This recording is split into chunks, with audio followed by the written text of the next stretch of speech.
Hi friends, ഇന്ന് ഞാനിവിടെ തയ്യാറാക്കുന്നത് നല്ല ടേസ്റ്റി ആയിട്ടുള്ള പരിപ്പ് വടയാണ്. നമ്മൾ ചായക്കടയിൽ നിന്നൊക്കെ വാങ്ങിക്കാറുള്ള പോലെ തന്നെ നല്ല ടേസ്റ്റാണ് ഇതിനും. വീഡിയോയിലോട്ട് പോകുന്നതിന് മുമ്പ് ഈ ചാനൽ ഇതുവരെയും സബ്സ്ക്രൈബ് ചെയ്യാത്തവരുണ്ടെങ്കിൽ സബ്സ്ക്രൈബ് ചെയ്യുക. നാടൻ രുചിയും നാട്ടുവിഭവങ്ങളുടെ പുതിയൊരു വീഡിയോയിലേക്ക് എല്ലാവർക്കും സ്വാഗതം. അതിനായി ഞാനിവിടെ 1 കപ്പ് പരിപ്പ് 3 മണിക്കൂർ നേരം വെള്ളത്തിലിട്ട് കുതിർത്ത് എടുത്തിട്ടുണ്ട്. അതുപോലെ ഒരു പാത്രത്തിൽ ഒരു വലിയ സവാള ചെറുതായി അരിഞ്ഞെടുത്തിട്ടുണ്ട്. ഇനി 2 പച്ചമുളക് കൂടി ചെറുതായി വട്ടത്തിൽ അരിഞ്ഞെടുക്കാം.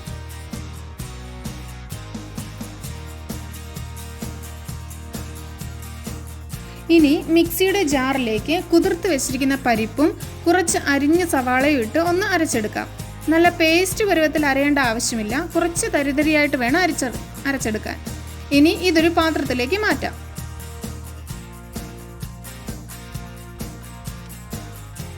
ഇതിലേക്ക് നമുക്ക് ആവശ്യത്തിനുള്ള ഉപ്പ് ചേർക്കാം.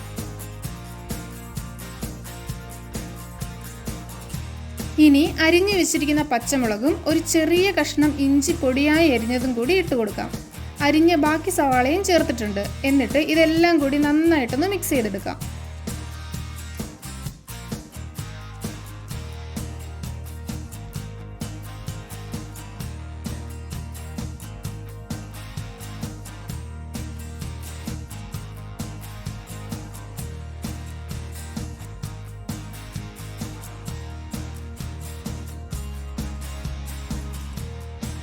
ഇനി നമുക്ക് ഒരു പാത്രം അടുപ്പത്ത് വെച്ച് ചൂടാക്കാം. അതിലേക്ക് ആവശ്യത്തിന് എണ്ണ ഒഴിക്കാം. എണ്ണ ചൂടായി വരുമ്പോഴേക്കും നമുക്ക് തയ്യാറാക്കിയ മിക്സിൽ നിന്നും കുറേശ്ശെ കയ്യിലെടുത്ത് ഉരുളകളാക്കി വെക്കാം.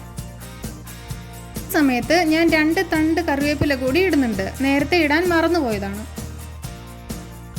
ഇപ്പോൾ നമ്മുടെ എണ്ണ നല്ലതുപോലെ തിളയ്ക്കുന്നുണ്ട്. നമുക്ക് ഓരോ ഉരുളയും കയ്യിലെടുത്ത് ചെറുതായി ഒന്ന് പരത്തി എണ്ണയിലേക്ക് ഇട്ട് കൊടുക്കാം.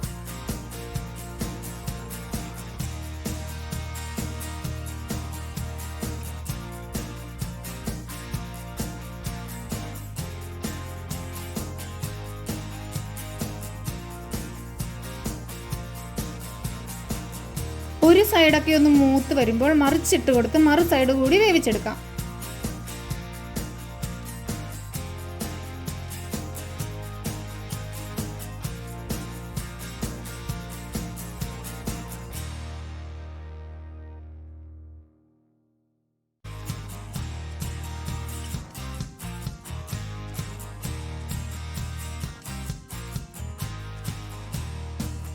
ചെറിയൊരു ഗോൾഡൻ ബ്രൗൺ നിറമാകുമ്പോഴേക്കും നമുക്കിത് പകർന്നു മാറ്റാം.